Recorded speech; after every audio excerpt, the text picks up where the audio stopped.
Welcome back to the Brew Crew Podcast, everyone. This is episode 149, and if you hear an echo, it's because we're live on location. We live. You can't be any more live. You can't be any more live than you are in the moment. That's actually true for all moments. I don't know if you've calculated it. If you're in the moment, it's live. If you're there, you're live. Yep. And wherever it is. In color. So not to bury the lead, but we are at the Broken Drum. Welcome, gentlemen. It's been a Floor's yours. Huh? That was your intro. And this is our proprietor That was your intro. of the Broken Drum, Dr. There it is. Second time on the podcast. I'm tying Stev now until next episode, where he'll take the lead again with 3 guest appearances. First time with Matt, though. It's first time. First Up time top. My arch nemesis, Dr. Mm-hmm. He's here? Yeah. Well, we're here. I'm kind of worried because the way us two talk back and forth, I don't know if you're going to word in sometimes. I'm kind of It's scared. alright. Hey, you know what? I'm here for the show, and I'll contribute when I can. Awesome. Well, yeah, welcome to my bar. Yeah, thanks for having us. Wow. And we're going to spin the camera around, but we need to give the floor to Dr. Yeah, so tell us about your bar. Yeah. And tell us what it is, how you built it, how long it took, Okay. what your process was. You lay it out. Give us a good 45 minutes of content. Okay, so about a year or so ago, during the middle of the pandemic, perusing the Facebooks, and I come across a post about the broken crab? Or I can't remember. It was a Krusty Krab. Yeah. something. I don't know. Oh, SpongeBob, right? Krusty Yeah. Krab? Yeah. And a family in England built their own mini pub in there. And it was beautiful. I mean, like it looked like a pub, and it was only 10 by 10. And I'm like, God, I want to do this. And I just posted it. I was like, man, I want to do this. And my wife stupidly said on Facebook, yeah, go for it. She gave me the green light, and she did it electronically, so I had it backed up. Yeah. So I planned for it, Seats. saved up, and I was doing research, and I was going to build it myself, but then I come to realize I'm not as handy as I think I am. So I end up, at the same time, my actual garden shed was falling apart because it was 20 years old and I needed to replace it. So when my wife and I were looking at new garden sheds, we actually come across a couple areas. I was like, this would be really cool as a bar. And I fell in love with the one that we're actually in right now. It's a 16 by 12 foot shed with a porch on it that has, the porch is 6 feet. So the inside bar area is 10 by 12, but then it also has an area up top for storage, and I have my AC unit up there. We don't need it right now, but if we do, we'll hear a droning here later in the podcast. And that's just not me talking. That will be that AC unit. So I ordered in March, right before all the prices of the wood and everything got jacked up. My jeans. Got delivered in May, and everything you see here, my wife and I put together in 6 weeks. So the metal that you see is from a 1930 pole barn. My father-in-law helped dismantle, and he kept in his backyard for 30 years, and my wife and I took it, and we cut it up. The bar itself, we wanted to make out of half whiskey barrels, and I was going to do it myself, cut up my own barrel, but my wife found the half barrels at Menards, so that saved me a lot of work.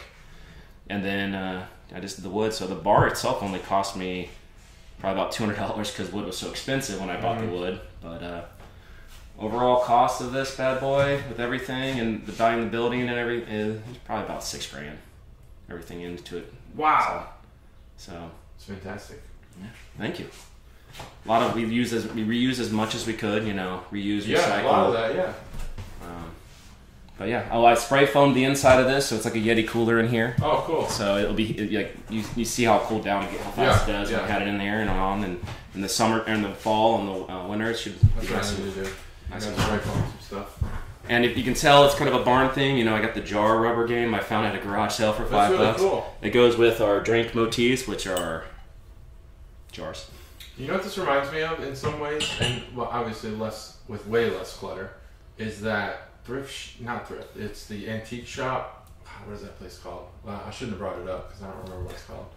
But I think it's in Beaver Creek. It's a big place. And they have a bunch of these little compartments. It's all consignment. So you're telling the place I just told you to go date that's night it. reclamation. Yeah, so A couple episodes ago, that's you brought up. Well, you were like in Beaver Creek, so that's what threw me off. Yeah. And then you described. I don't know That's where in Centerville. Centerville, okay. Yeah, I actually want to go down there and look for Katie stuff to put on the walls and stuff. There's you'll find stuff. Oh yeah, It's a little overwhelming. It's fantastic. There's 9 aisles, and in each aisle it's double-sided. Yeah. And there's 15 pods in each aisle. So, math and Clubbic, 135 pods. Yeah. And they're all different themed. And each pod is about the footprint of the broken drum. Yeah, that's why it felt like that. And there's some older looking stuff, and each pod is a different cellar typically. Yeah. And so they're like completely different from each other.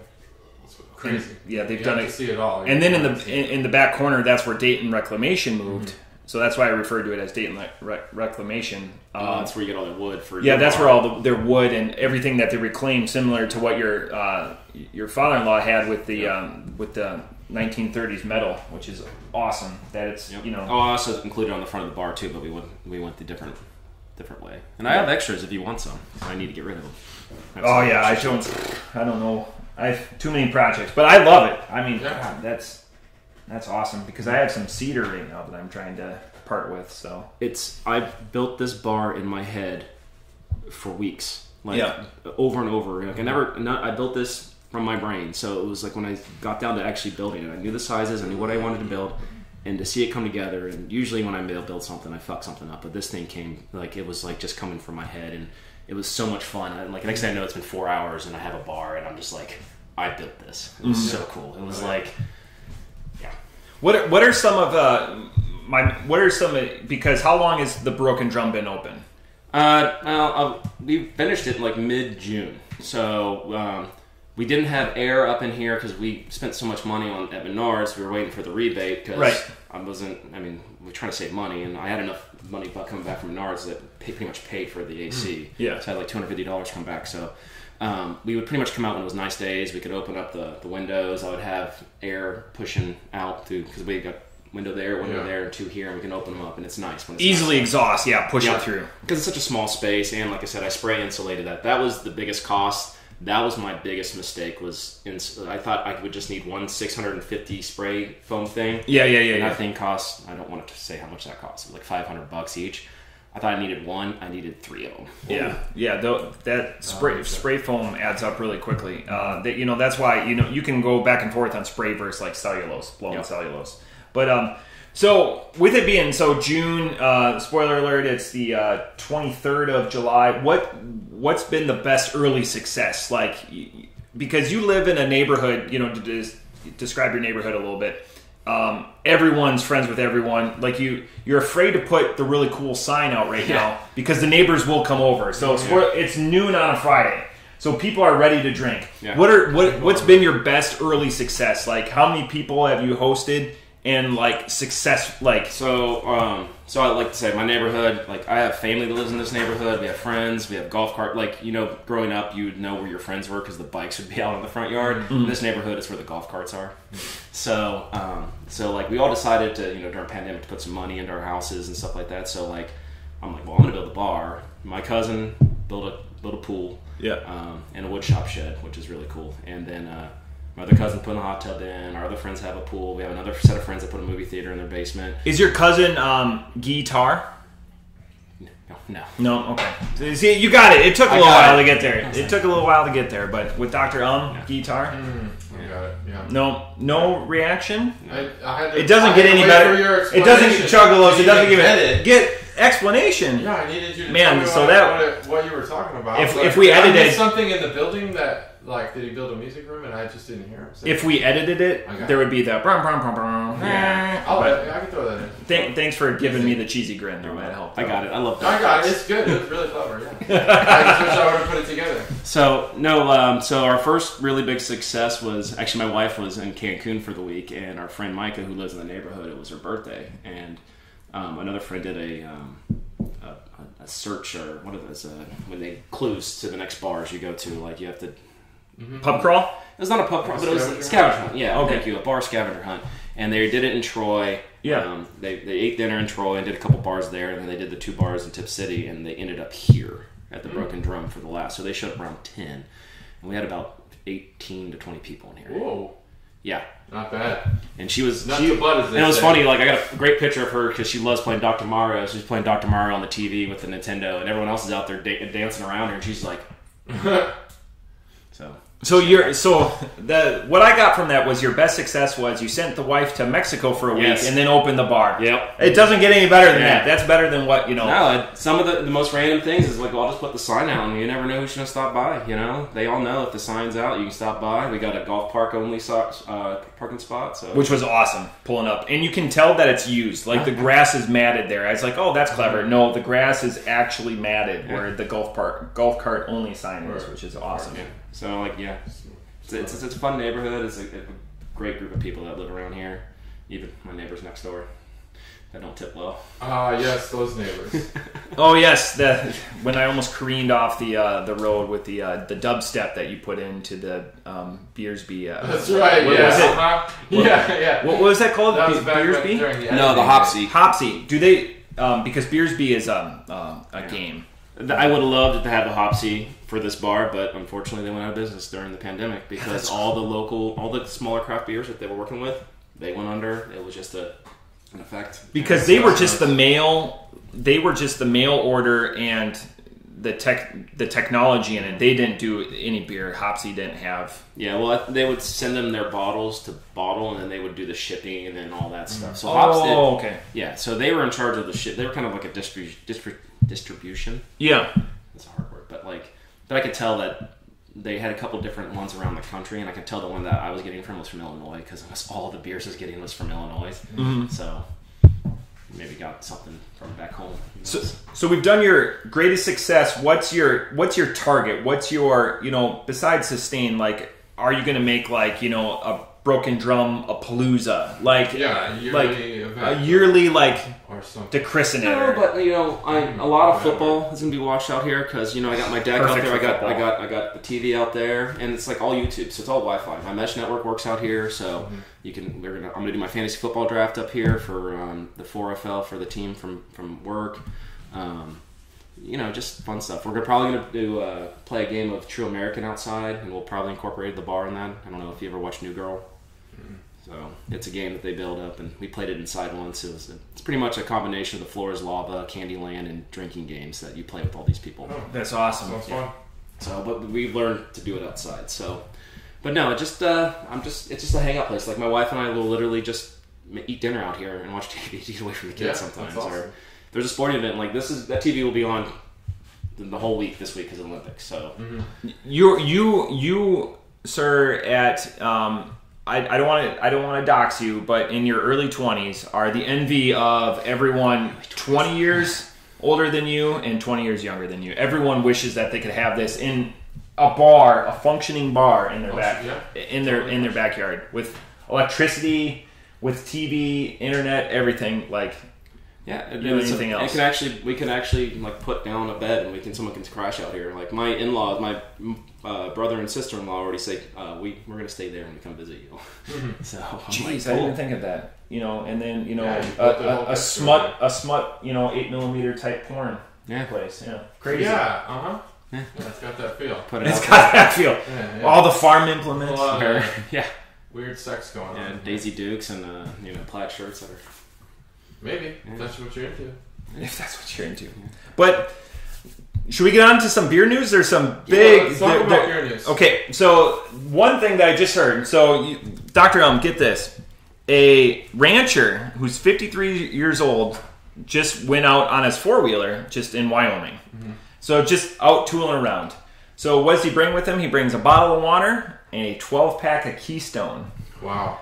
So he doesn't want that bitter beer face. Yeah, he doesn't want. Yeah. Like the potato face. Oh, I remember that commercial. Yeah. So, anyways, he tips over, and somehow under this four-wheeler, it breaks bones, and he can't tip it off of him. Uh-huh. So he survived for 2 days out in the Wyoming wilderness with just a bottle of water and a 12-pack of Keystone Light. Damn, what a guy! So beer sustains life. Was he attacked by a bear at all? No, it was a different story. Nothing like that. He tipped over. Yeah. No, there was no... My first question is how much of the Keystone was gone prior to the crash? Yeah. I know you drink fast when you think you're going to go home. Well, because, Keystone is like Busch. Smooth, goes down quickly. Yeah. No bitter beer face. And then, and no bitter beer face. How much of the water was left also? Did he just rely on the Keystone? Yeah. So he was saved. So he was 2 days pinned, injured underneath this. His neighbor was concerned that he hadn't seen him. Yeah. So very similar to this neighborhood, if it's been 2 days without the sign up at the Broken Drum, the fridge is probably turned over, or like, somebody, had tetanus from this this metal that's on here. So yeah, that's the thing I was worried about was Tetris too. I'm not gonna lie. Yeah, so I banged a lot of the sharp edges back around this. There was a lot of banging in the Broken Drum. Where that sentence was Yeah. But I wonder though if with the alcohol, because alcohol will dilute your blood a little bit. Mm-hmm. I wonder if that helped him, or would that a natural pain. As long as he doesn't have painkiller, but I mean, Yeah, it was inconclusive. Was his arm? Did he have compound fractures or something like that? Yeah. Was he? I don't think there was arterial damage or anything like that. So that was number one beer ingredient, water. So he's good. So that was cool. And then the second one is Jim Cook, who you guys know as the CEO of Boston Beer Company, Sam Adams. I was thinking so he was just saying, physical at my PE teacher from elementary school, and a PE teacher from up near Canada, Graham South. No longer there. Jim Cook. He just came out saying that he thinks the seltzer bubble is done. Mm-hmm. So he owns Truly. He said that because his seltzer business is done. Yeah, so Truly and White Claw up until a month ago had 75% of the seltzer business. Mm-hmm. And Truly, I didn't know this. How many variants of Truly do you think there are? 12. Like flavors? Or? Yeah. Flavors, variants. Well, I know they have the lemonade. I think they came out with the tea, and they have I'm going to say at least 12 fruity flavors. Yep. And then 3 or 4 lemonade flavors. So I'd say 20 total. Okay, so they have 30.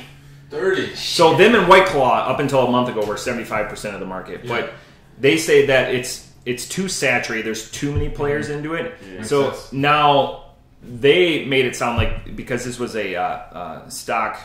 Yeah, it was stock related. Yeah. They're going to start divesting from it, and they're the second biggest player. Yeah. So they threw a lot of money at it.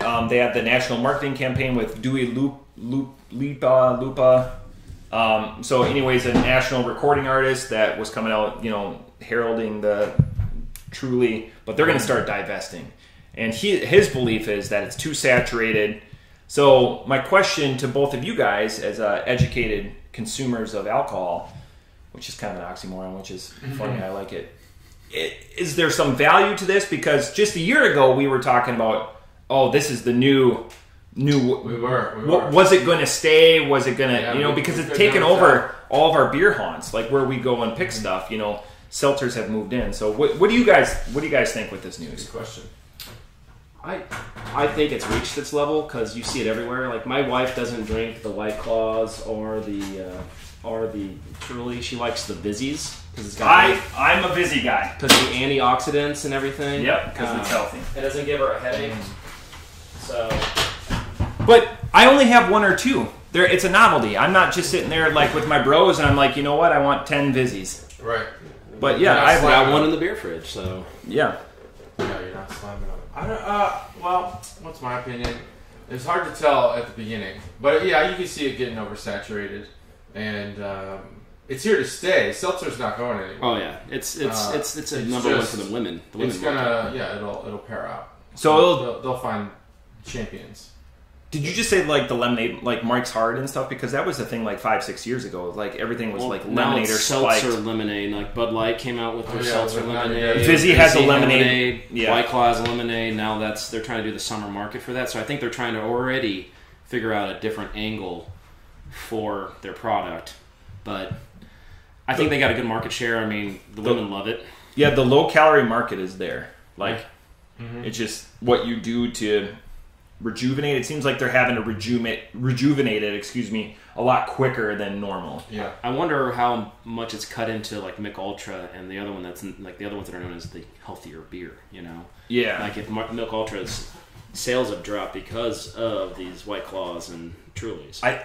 I assess that they're getting devastated, but I just spent the last 3 weeks up in Mick Golden territory, and Mick Golden Light is my go-to swill beer, especially when I'm back home because I can't get it here because Mick Ultra is so prevalent. But does really well in those 4 states. They just won't proliferate it anymore because of the Mick Ultra, share. Sure. So, but anyway, it just hit me when a respected individual that started up Boston Beer Company in the mid '80s, and they threw a bunch of money behind Truly, and it's like, oh yeah, now we're gonna rear back. Yeah, it was the earnings call. That's yeah, what it was, and it was, and they got hurt. They got slammed with sales in a bad way. So that's where that came up.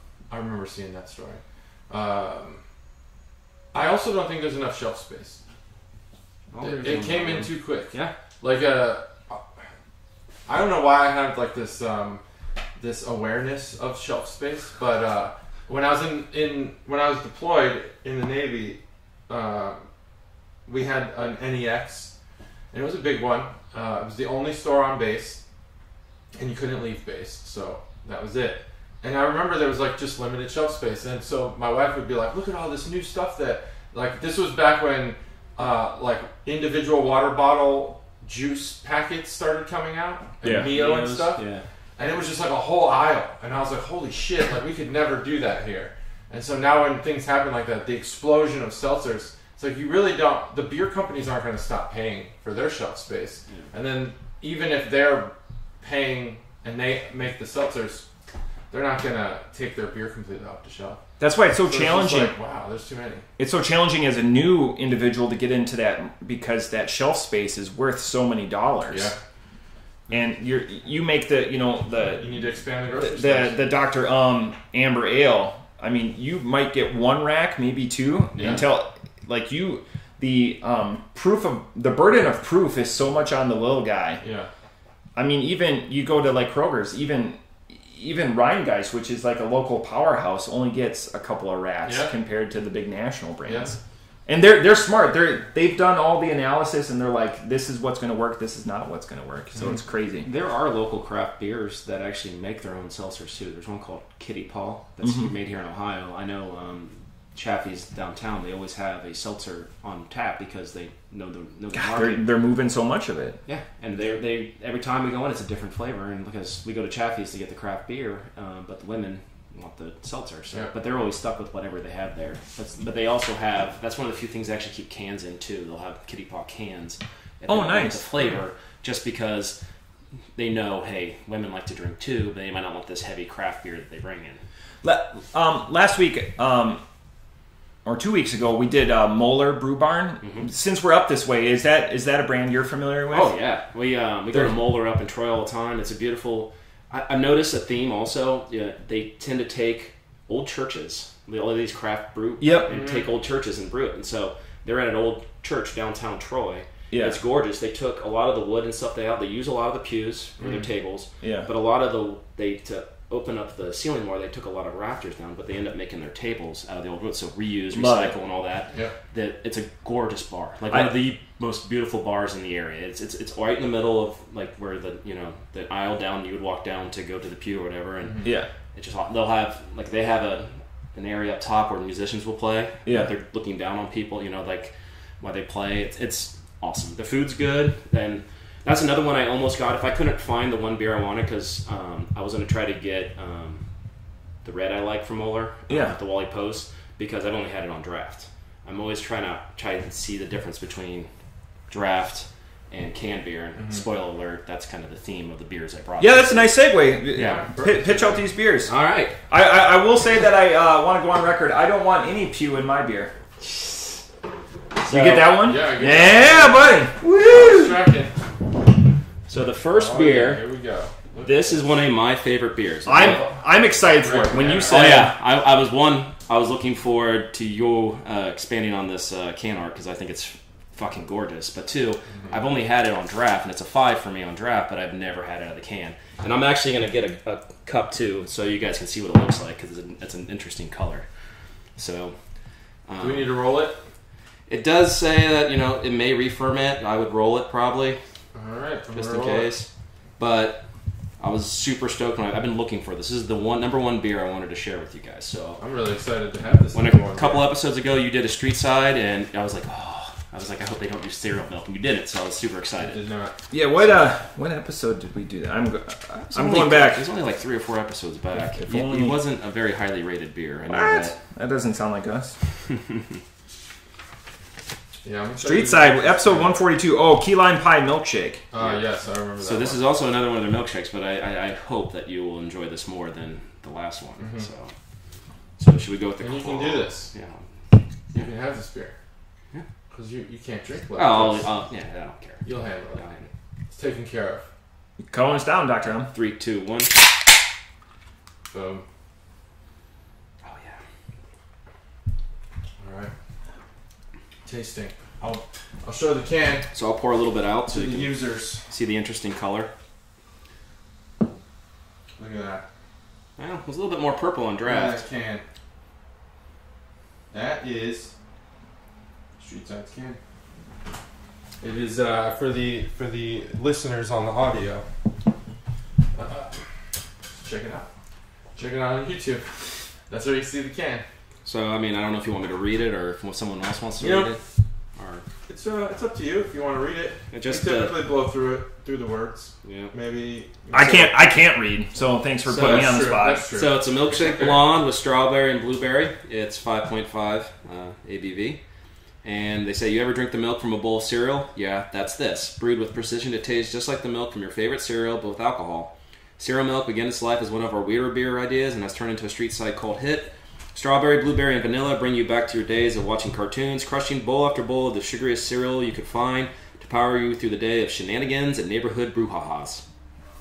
Neighborhood brouhahas. So That was good. You read that fast. yeah. 5.5%. Keep cold. Drink fresh. When you were talking about the color and stuff, and we'll go into that a little bit. Yeah, I'm a little I was surprised. expecting a little bit more like the strawberry milk or whatever. Like when you said like cereal milk, that's why I was like, oh, it's going to be like thick. it's going to be there's going to be a certain amount of viscosity Creamy to it. red. But if you said that it's different on tap, that draft and production beers are completely Yeah, so different. it's a little more purplish. So that's why I was like, I wanted to pour it out to show you. So I'm a little surprised what it looks like when it came out. So I was like, okay. So like I said, I wanted to test it to see. Yeah. It's actually a lot smoother in the can than it is on draft. Like draft, it's got a little bit more of the I think the cereal, the milk flavor kind of thing. This is more fruity to me out of the can. So I'm like. I'm wondering if we get to the bottom, maybe like there's some, I don't know, but we all rolled it pretty effectively. So, but yeah. So I mean, I've already given this a 5.0. It's one of my favorite beers, so I'm not going to talk too much. I'm really looking forward to your guys' words, especially about this awesome beer can. Yeah, this can's got a lot going on. So we'll just jump in. This is the Camera Burner segment brought to you by Dr. Um. Have we done a website review on Streetside? I don't remember. It was episode 142, but it was your beer. So we didn't. So I did the website. So okay. Yeah. So this can, it has Fruity Pebbles, and if you know anything about cereal, which who wouldn't, Fruity Pebbles and Cocoa Pebbles are both top five cereals. I'll make that. Oh yeah, proclamation. I agree with that. Oh yeah. They are, what's the spokespeople for those cereals are the Flintstones, and always have been, as far as I know. Spoke tunes. Is that really Yeah, people? spokes. Well, they're people. They're cave people. Not to confuse with the Geico caveman. No, don't confuse those two. But they, so that's what's on the can here, but I'm curious as to why he's green. Maybe because of copyright? That's what I'm guessing. I don't know how they're getting away with this, but I'm guessing turning him green. Yeah. So Fred Flintstone, he's wearing his traditional, like nightgown-looking caveman shirt, but it's white and black like a cow, like what you think of when you see a cow. What was that society? Was it the buffalo? Was it the buffaloes? Oh, that he was in? No. Yeah. Water buffaloes? It might have been the water buffaloes or something like the... Because that's not the symbol on the water buffalo either, but that's what he wore for like their lodge meetings. Oh man, now it's just gonna eat at me. Okay. But I think they did To the it Google. with cow it was because something prehistoric. I think they made it look like a cow because That's it's milk, So I'm thinking cow, milk. Perhaps, That's my guess. Cow and milk, yeah. Well, that's his shirt. I always had those little splotches, but it was orange and black. Or brown? Or brown. Yeah, I know what you, And then the cereal milk logo is what the font would have been, that bubbly, cereal-looking font. And milk is a white, all caps font.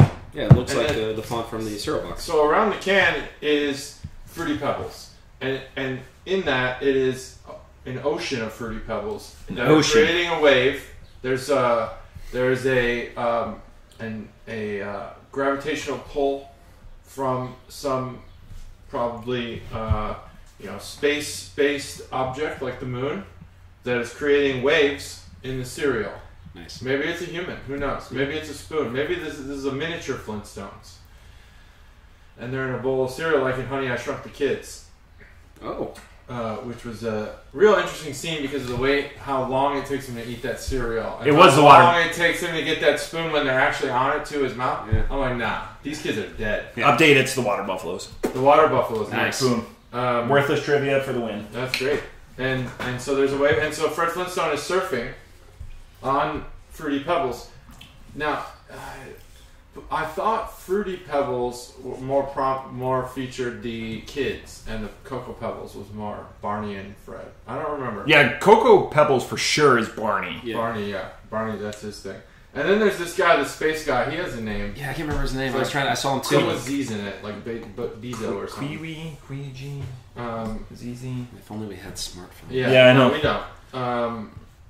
So he's on there too, and he used to pop up every now and then. I can't remember why and what he would be an influencer on Gazoo. Gazoo. The Great Gazoo. The Great Gazoo. And he's a guy from the future who'd go down. Because apparently having the Flintstones world wasn't enough. They needed to incorporate that into it. And he would be like an influencer on Fred, and it was a poor influencer. He would always suggest things that were against what Wilma wanted. Or he would turn on Barney, or he'd make a decision. Fred Flintstone really just a terrible decision maker overall. Always disappointing his peers. Surprised he has friends. He was based on the Honeymooners, the show. That makes sense, yeah. Because he looks a lot like. It was a big buffoon. Insane show that was. And it kind of set up the economy that's the sitcoms now. Chunkier, dumb. Yeah, right. With the hot wife. Yeah, smart. Man, Honeymooners that definitely did that.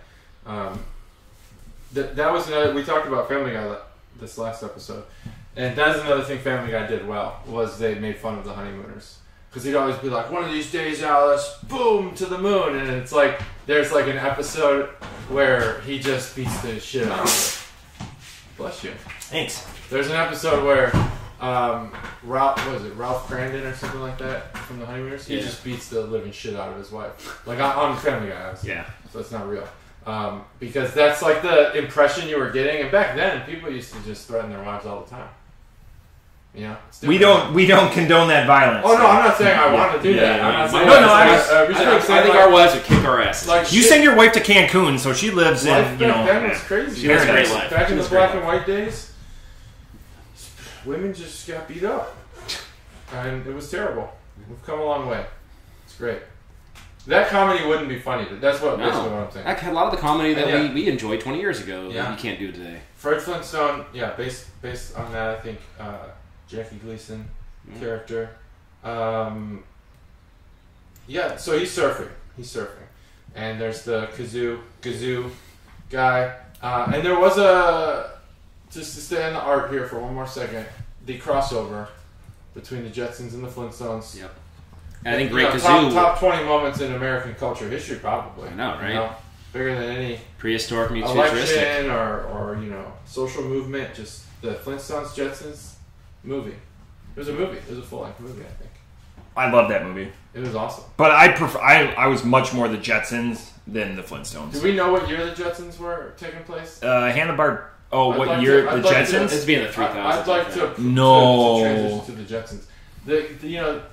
Their technology was 21 something. If we showed up in the Jetsons world right now, we'd be disappointed. Except for the flying cars. One, houses on stilts. That's dumb. That's stupid. But I get it. Global warming. Maybe the seas will rise and we'll have to be on stilted houses. 2062. 2062. Oh, shit. We're like right there, man. It premiered in 1962, so they put it 100 years. Okay. Ooh. I mean, So we already went past the Back to the Future time, and we don't have our freaking hoverboards or flying cars. Was it Harvard or Brown University just came out with a study that said society's going to fail in 2040, so we're not even going to make it. Oh, is that right? Yeah. It's possible. I can enjoy my bar for another 19 years. Yeah. But the video conferencing that they did in the Jetsons, while insightful and innovative or forward thinking, they're on like boob tube TVs, big wide TVs. It's like, why not? So I have a random question for you. If you could just enjoy the technology for a day, would you like to enjoy the dinosaur technology of the Flintstones, or would you like to do the futuristic Jetsons technology? Because I don't know. I think it'd be kind of cool to throw some scraps down a dinosaur underneath your sink to eat it, and or ride a if dinosaur. Those worlds were real. Yeah. Yeah, weird situation that they had there, where they were like imprisoning these animals to do certain tasks only, and then they would ignore them the rest of the time. I this is a home run for me. Flintstones are always barefoot. I can't go anywhere barefoot, so I'd have to be the Jetsons. When I met my wife, she would just never wear shoes anywhere. I don't know if it was because she grew up in California and they were just always at the beach, but I was like, nope, can't do it. So you'd be the Jetsons also. Like I can barely step on like a concrete surface without getting hurt. It hurts. I have a traveling pair of slippers. I have a pair of slippers at the cabin. I have 7 or 8 pairs of slippers at home. I'm never without. Yeah. Yeah, you just went barefoot in my house when you took off your flip-flops to go to the bathroom, even though I told you didn't have to. Because my desire to not fuck people's houses up is stronger, and it's carpeting, so... Yeah. It was nice carpeting. It's nice carpeting. Yeah, it's nice carpeting. So, what would I do? I think, probably prehistoric. I don't know. Just for a day. Jetsons technology just doesn't... And then you flipped it. Oh, I'd go prehistoric. Yeah. Like, it not how I saw it. I think it's plus too far Betty behind. and Wilma are way hotter than anything in the Jetsons, so that wins it for me. Yeah. I mean, we all fought. Did you ever take the Flintstone vitamins growing up? Mm-hmm. Yeah. Did you fight over the Betty one? Because for I some don't reason remember Betty the was tasted better. We were... my vitamins were in the dirt because we were too poor, and my daughters take the Flintstone vitamins. Nice. Yeah, so probably that. And the whole owning a brontosaurus as a dog, that's kind of cool. Right? Yeah. Anyway, so that's the Can Burner segment brought to you by Dr. Ohm. Thanks. You're welcome. Thanks for that nice long Can Burner segment. It's awesome can art. I mean, I was super excited for you to go through this, so you did not disappoint. Good. I'm actually pleased that this beer is a blonde, because I think anything else Blonde have more fun. It would hit wrong. I don't know that I get the cereal milk. This is the second time I've had a cereal milk claimed beer. Platform made one. We had the Cinnamon Toast Crunch one. Fruitos. And we had the Cinnamon Toast Crunch. Yeah, that one. I've had that one. Yeah, That's pretty good. That was pretty good. And the Platform one disappointed horribly. The Fruitios or whatever had a toucan on it. This isn't disappointing. I just don't get what they're selling. It's not over lactose, so I can appreciate that. I like that it's a blonde. It's I wish it just had more of that fake fruit cereal flavor. I'm at like a 3.5. We get that. But I do appreciate it. Yeah. Just do me a favor. Out of 5. If you My ever appreciation's a 5. if you ever see it out on draft, Yeah. just do me a favor. Yeah, I'll do it. Order it from Oh, yeah, draft you- and see if it's different, because I highly enjoy it more. I can see Okay. what you mean. When you poured it, that's why I'm not going to lambaste you too much. Spoiler alert on this is when you poured it, you're like, this is not what I'm used to. This is not the 5 that I'm used to. Is this the first time you've had it in the can? Yep. Talking about beer, what he does in his private life in the can, that's not going to be brought up on the pod. Probably, maybe 3 or 4 more times. Okay. He probably shits. In the can? Yeah, right? Huh? On the can? Mm-hmm. All right. That's one of my highlights when we do that, Yeah. like when it's organic. That one was it, but we're like, Yeah. uh-huh. Yeah. Yeah, I love it. Yeah. Like, okay. It's like I'm not even in the room. So off the top rope, I was super excited for this. I was expecting cereal milk. This is not cereal milk, and I'm just gonna say the flavor. This would be better because it says it's a milkshake blonde. This is probably my first milkshake blonde. We'll have to see when I throw it on Untapped. God, this would be so much better as it goes and just drop the milk on it. You know, like, would that deliver the same fruit? It would have to. But then you would change the feeling. This is like in Hollywood when they make movies and they come up with the title before they're like making the movie. Yeah. They came up with the title for this one. Yeah, they did. Before, because like Honey Nut Cheerios isn't going to make a good cereal milk. No one goes, you know what I like? I disagree. Honey Nut Cheerios make a great. It makes great cereal milk. Yeah. Okay. Oh yeah, Honey Nut Cheerios makes a great cereal milk. No, better than this. Cinnamon Cheerios. I didn't say it was better. We're gonna fight. Okay, no. I didn't say it was better. But they want to make something that sells. Honey Nut Cheerios would still be. Everyone's like, that's ho hum. You want to make something that's like. I don't know. Honey Nut Cheerios are pretty awesome. They sell it as heart healthy though. You get the healthy. Yeah, so you lower your cholesterol when you drink this beer. I don't eat cereal. Well, I don't eat cereal either. We're all in the same boat on that one. So this harkens to something that we consumed probably 10, 20 years ago. Dr. Ums in his early 20s, so maybe 10 years ago for him. It's memorable. But that's the thing. You don't forget that was one of the best parts of eating the cereal was the milk, and as long as it turned a certain color. We're pulling from like imagery. Yeah. That is very dated in our. Yeah. So maybe we're the ones that are off, but I don't think so. I think that you get the flavor profile outside the cereal milk that it just pulls it away. So it's like, again, they came up with the name before they brewed it, which is fine. It's not cereal milk. It's a good flavor. There's nothing off-putting. I would expect when I have I could be near death and you could pour Fruity Pebbles cereal milk actual from the bowl in my mouth and 100% I would know what that is. Yeah. You do a blind taste test with this, I don't know if I'd be able to tell. Yeah. And God, the artwork is everything on this because they nailed it. But off the top rope, I'm going to be a little more 3.75 because usually I leave my can sheet. Sorry, Stacy. I know where they were trying to go with this. It just fails. I want to have it on tap because he's been excited about this beer and sharing it with us for at least 2.5 hours. Yes, at least maybe weeks. Maybe weeks. Yeah. But there's not a lot of in between on that. So again, off the top rope, 3.75. Cereal milk elicits nostalgia, thickness, stout porter with the freshness of the fruit. You're just not going to be able to deliver that with a blonde. Not a lot of thick blondes out there. You know what I'm saying?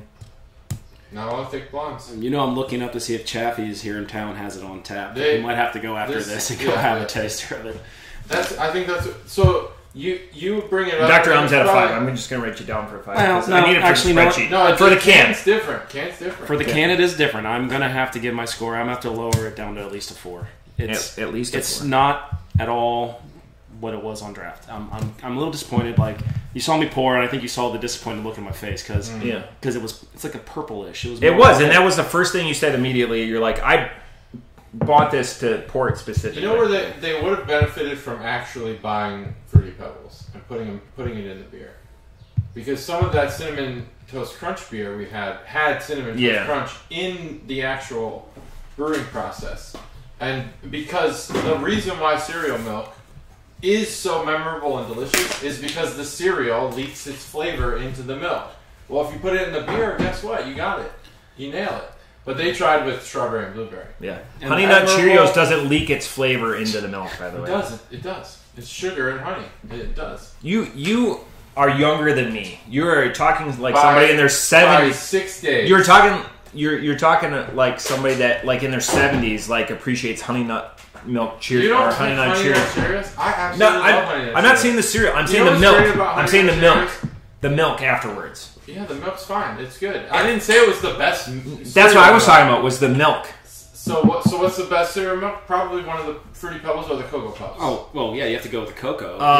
Cinnamon Toast Crunch is right there. Cinnamon Toast Crunch is like that's why I said like the milk. Yeah, this is cereal milk. The best cereal milk. No, I was talking cereal milk. I know.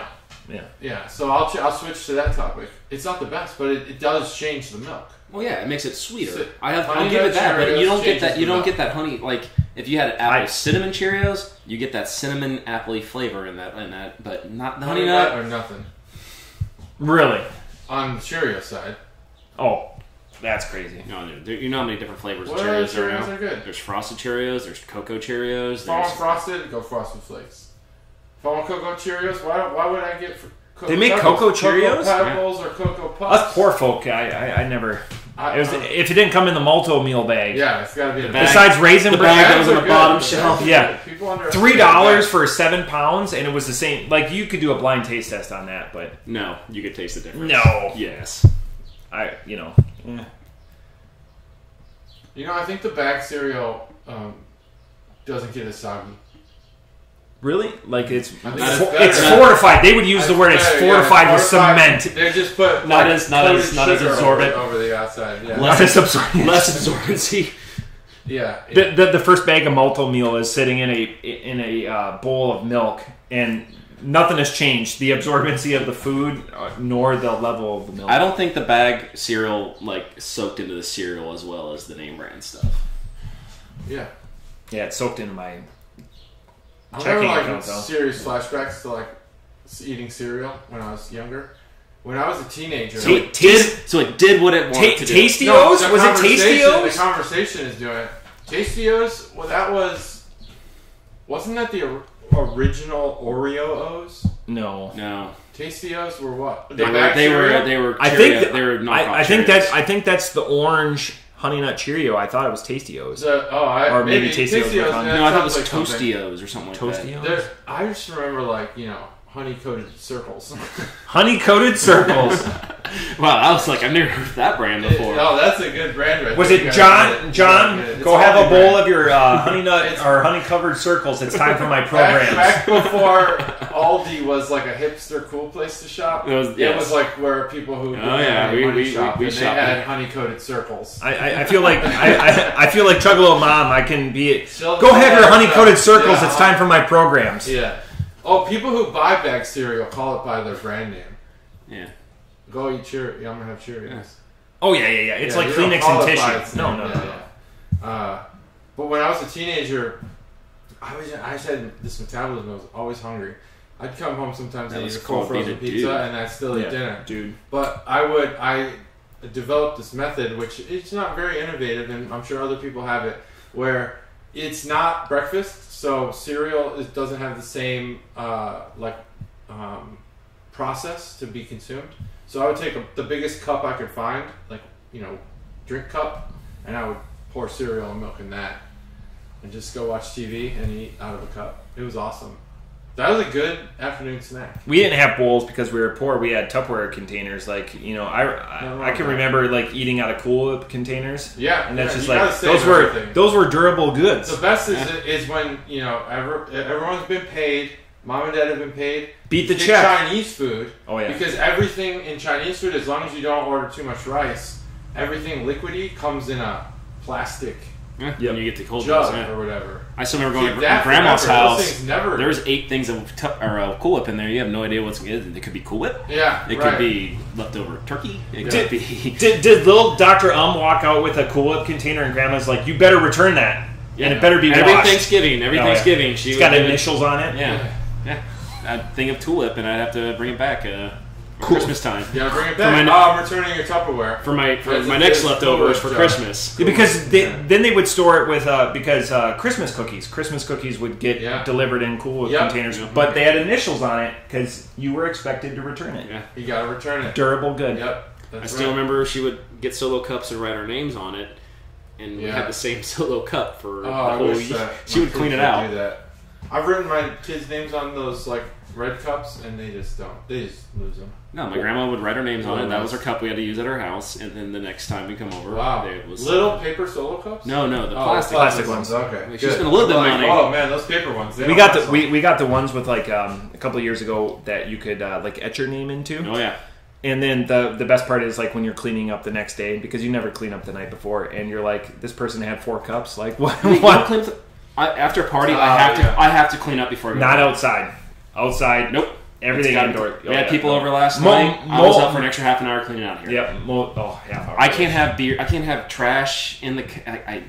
I'll do the. I didn't want it smelling like beer. Yeah. So like the slip and slide doesn't get ripped up till it. Well, we've done it. Yeah, we've done it day of. Flinging ring. Yeah. Flinging what? Ring. Flinging ring. Yeah. Oh man, what a weekend that was. He was going down. When you lost your ring. I remember that story. This is a different one now. Oh yeah, I'm on like I think on my second or third ring. I can't remember. I'd lose them. Yeah, men's rings. Someone told me a story recently. Speaking of which, flick your ring again. Look at that weight loss, boys and girls. Jeez Louise, you need something. This is felt like I've been walking down Nasik just playing, and it goes. But I did find it to my benefit. I found it. Yeah. Needed a metal detector.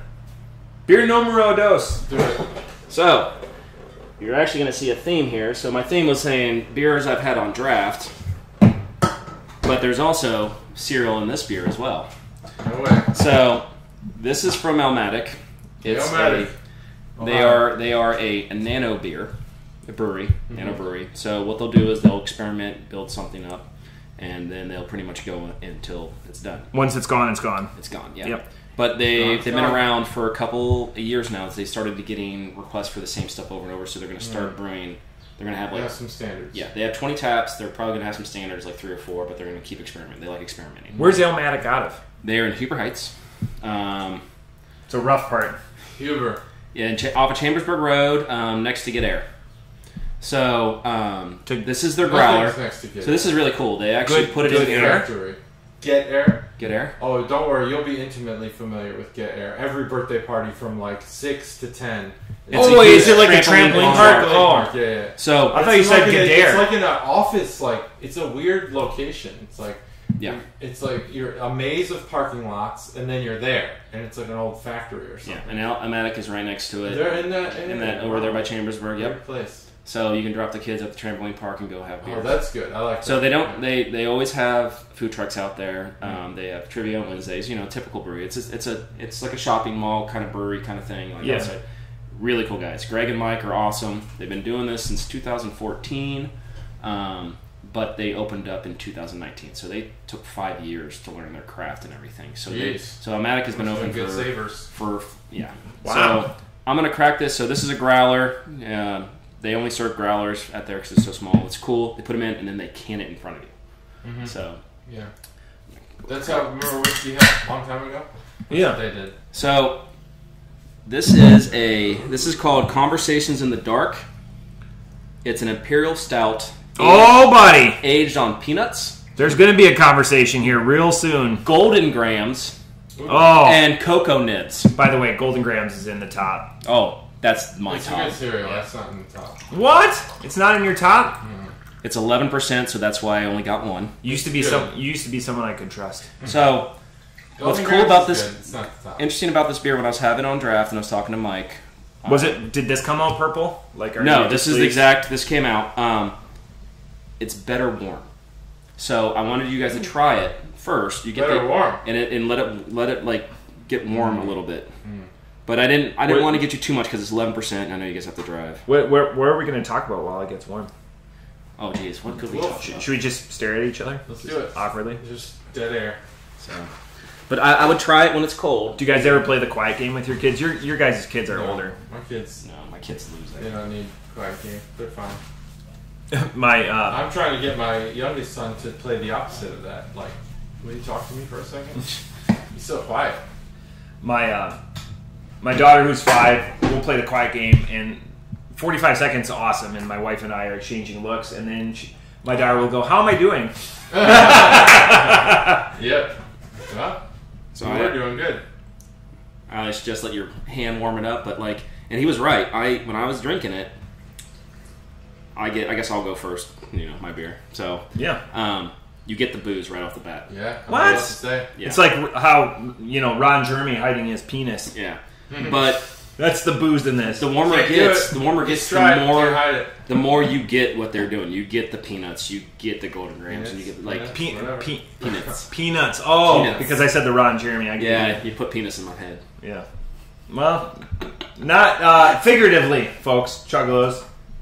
It happened. I saw it. I was here. So But yeah, it's a big beer. With my hand. Yeah, I warm it up. I should have probably taken it out before I got it warm. Beer. Yeah, I mean, but I'm just glad I'm not the only person that says tooken. Tooken? It's a fucking word. Let's just make it a word. Tooken? Merriam. Do it. I don't. Webster's a dick, but Merriam I think is reasonable. Did I say tooken? Yeah. Yeah, I say it all the time. Yeah, they're conflicted. Merriam's the one who's adding in all these yeets and stuff. Yeets? You know, Oh, is that a words. Kanye word? Yeet? I think it is. I think it started as a Kanye word, and then it made its way to TikToks and Twitter. Yeet, don't yeet that. So, or yeet it. Yeet it if you want it. Alematic, it's a great place. Mike and Greg is awesome. Trivia night, everyone makes. Somehow I didn't know this the first couple of times I gone. Most of the locals will make their names based on Greg's name because Greg is just the quiet, just happy-go-lucky guy. And like the best name I've heard so far is like, I have nipples, Greg. Can you milk me? Mm-hmm. That was the team name. So, but yeah, trivia night every Wednesday. They always have food trucks. Do you go do trivia? Mm-hmm. I'm just gonna throw this out there. Greg abuses meerkats. Just next time you use it, just think about it. Let it just Meerkats. Meerkats. When Johnny Knoxville was launched in a porta potty. I'm so fucking excited for Jackass Forever. Have you watched the trailer? I haven't. Oh my goodness. I've heard that they're doing it, and I honestly feel almost. I haven't seen a trailer, and I almost feel like bad.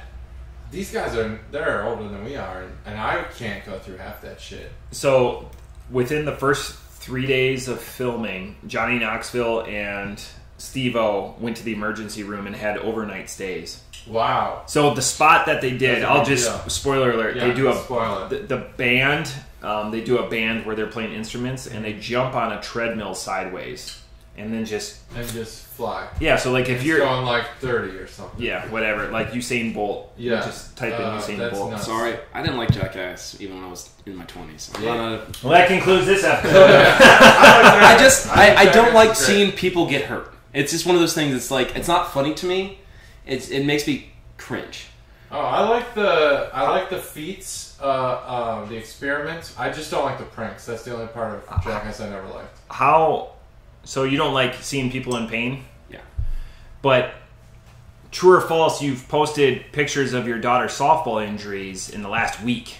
Well, that was to show how badass she is and how she didn't give a rat's ass. That was a proud dad. I mean, she's got the stitches. How do you know Jackass isn't filmed by Johnny Knoxville's dad? Because Jeff Tremaine is younger than Johnny Knoxville. That makes sense. Yeah.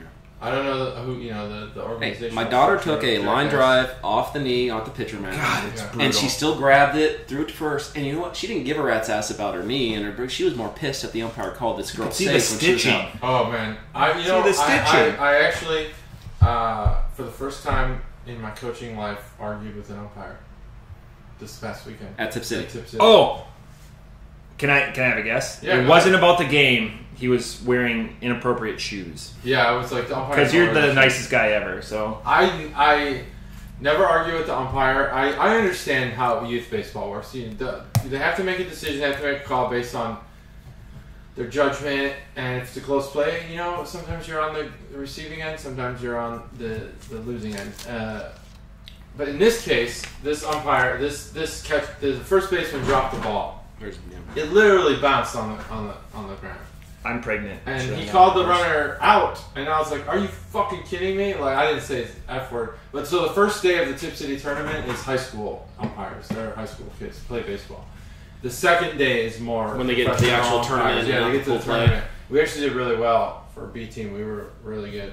So I remember you had issues last year. Last year, because you guys let all these select teams in, I was pissed. What's this weak I shit? still tell this story. What? I'm not on the board anymore. I thought you were last year. I was asking you I was a softball board member. So does your son play softball? I'm not saying that. Does your son play softball? No.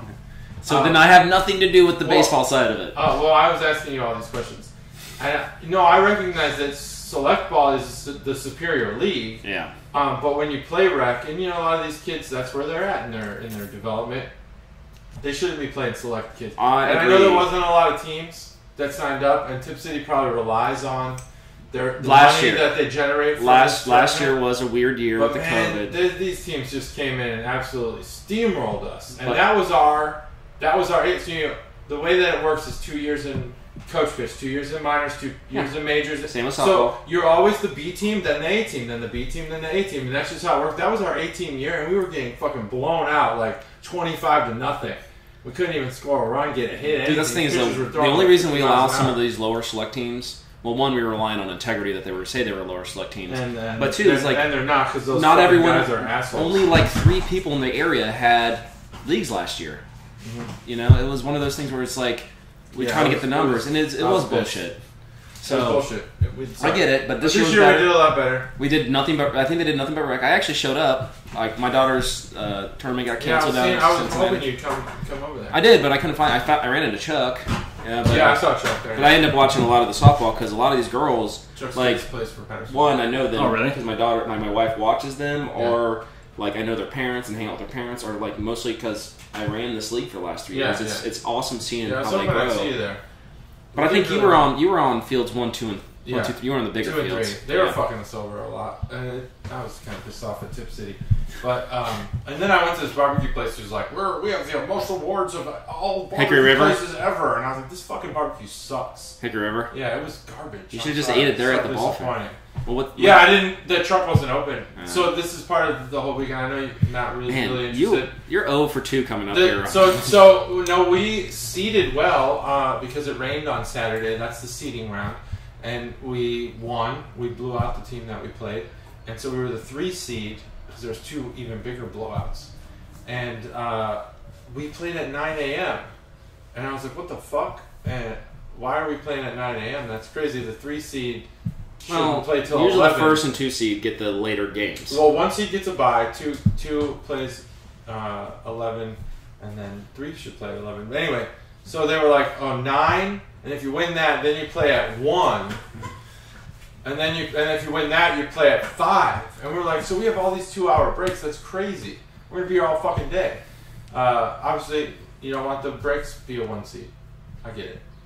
But anyway, that's Sunday. Earn the break. Earn the no breaks. So we went to this barbecue place, and the truck wasn't open. But on Saturday, this kid, the umpire, and I told him before the game, I'm not going to argue with you, but no, I was wrong. You lied to him? The first baseman dropped the ball, and the rule in baseball, the written rule, it's not an unwritten rule. The only way that runner's out is if the ball was dropped on the transfer to the throwing hand. Well, this player had it, squeezed it for like half a second, and dropped it.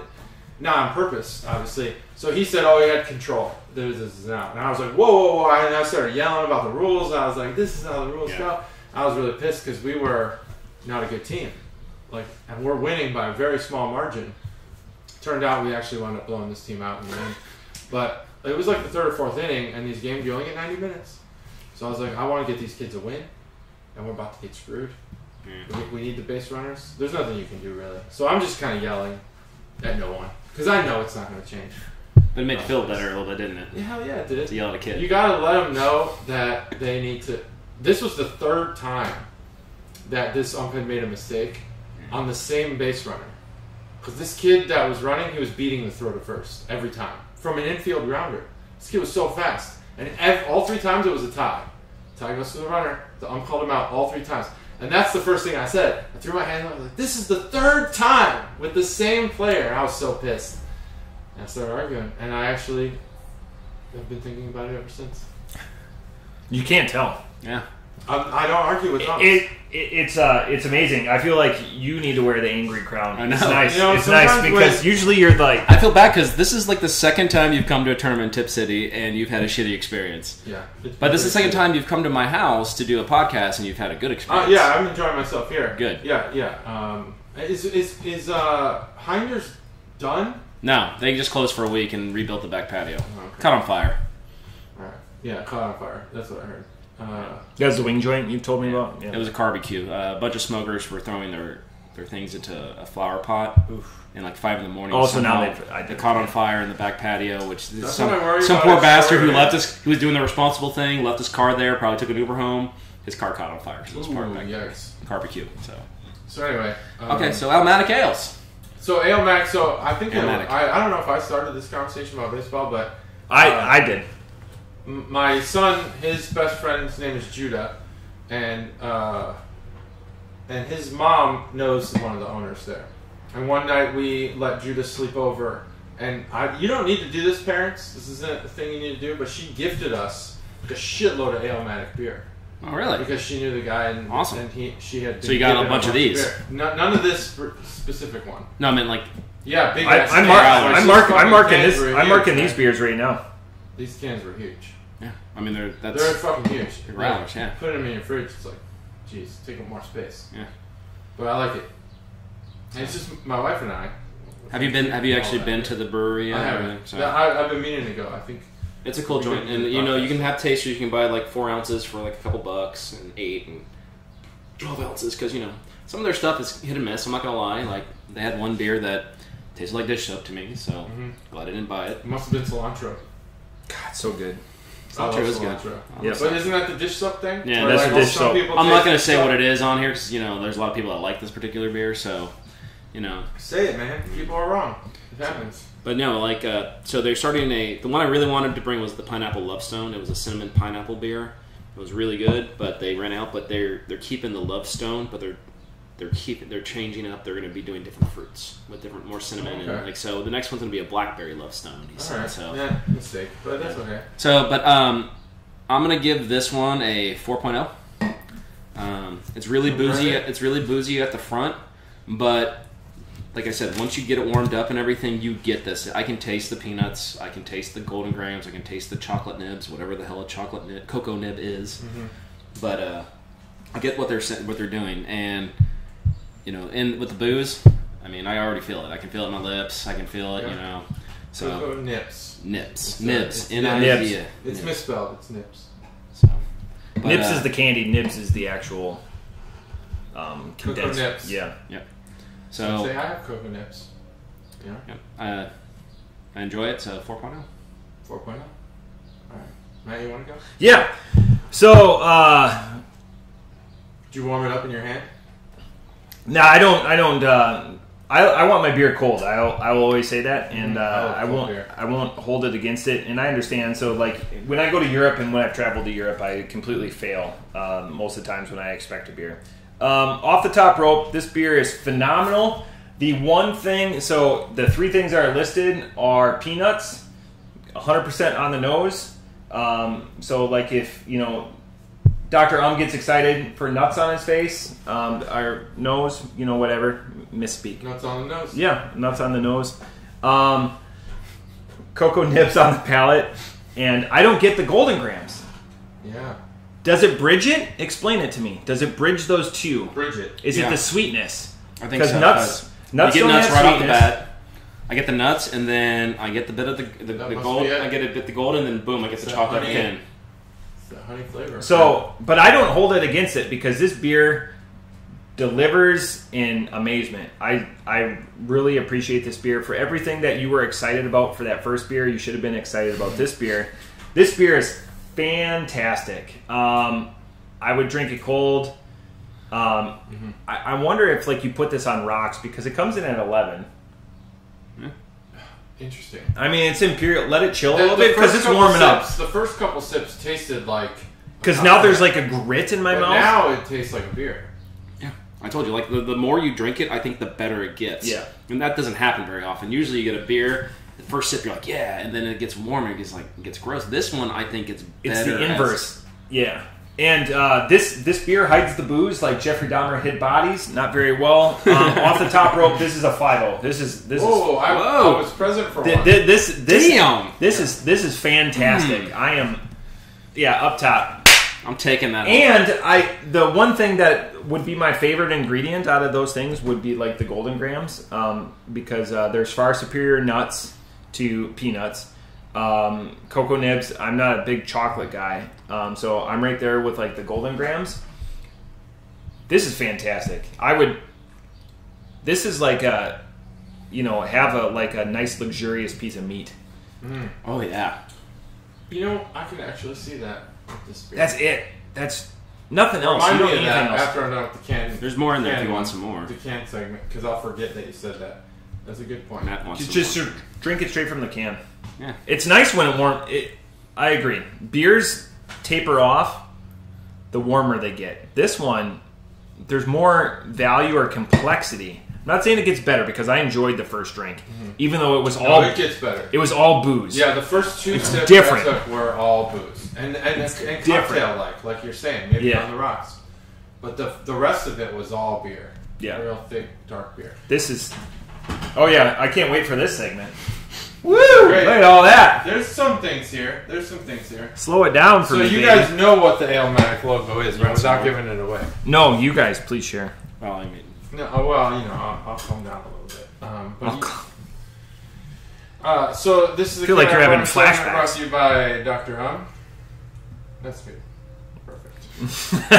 It just keep pouring. All right, let me see that can. So. Really, Alematic.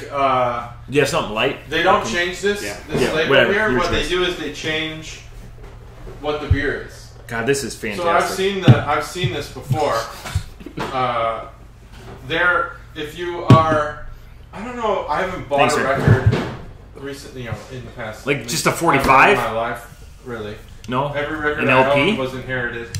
I don't really. I'm not on the same musical train as everyone else. Dr. Elm's younger than us. So records are these the big black CDs, right?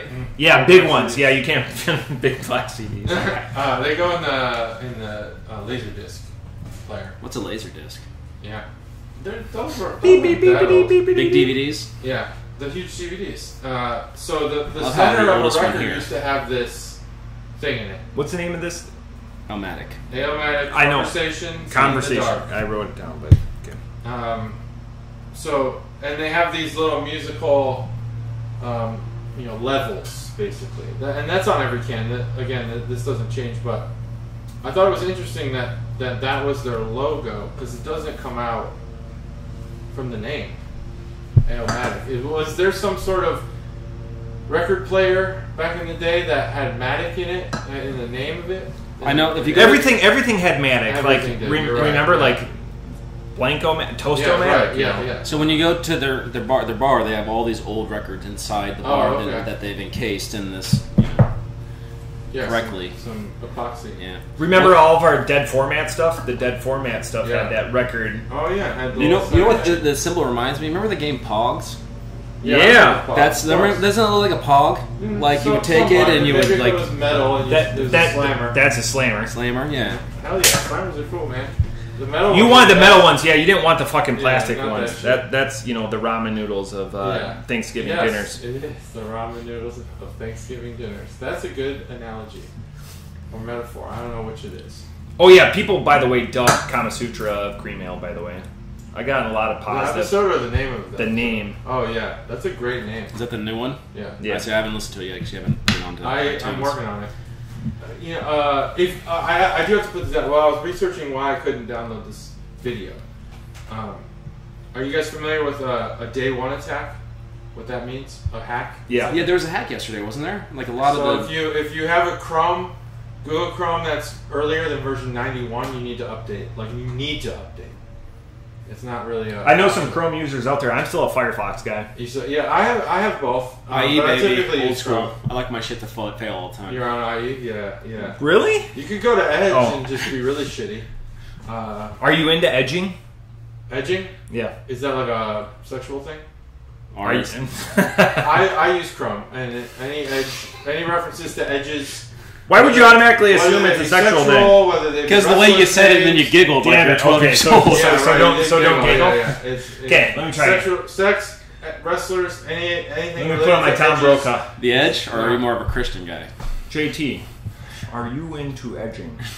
Why do you sound like Sean Connery there? Oh, Sean Connery, I guess. Rest in peace. Yeah, that did sound pretty. Sean Connery. I'd have to say no because Money Penny. I feel like if you're into it, you know what it's called. Yeah. I don't know what that is. Okay. What is it? Not podcast appropriate. Don't not safe for work. Stuff. No, it's where you have sex until you're at the point.